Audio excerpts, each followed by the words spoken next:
ඔම නැමිලා වරේ මාත් එක්කම වරෙන් නැමිලා ළඟට වරේ උන් ගහපන්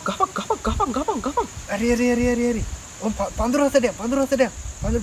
ගාවට පඳුරට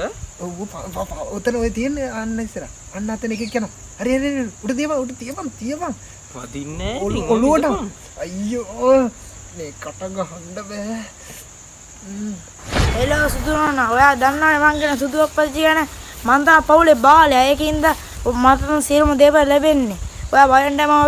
මලක් වගේ බලා ගන්නවා ඔයා කනක මම කන්නයි කියලා ඔයා දන්නවනේ ඒකින්ද ඔයා තව ටිකකින් කන්නේ කන්ද අක්කුඩ ලස්සන කුරුළු කුඩුවක් හදනවා ඒ වැරදුනා මචං සුපිරිමකින් ගම්බා මොකද බං අපිට උනේ අපි අතරන වෙලා වගේ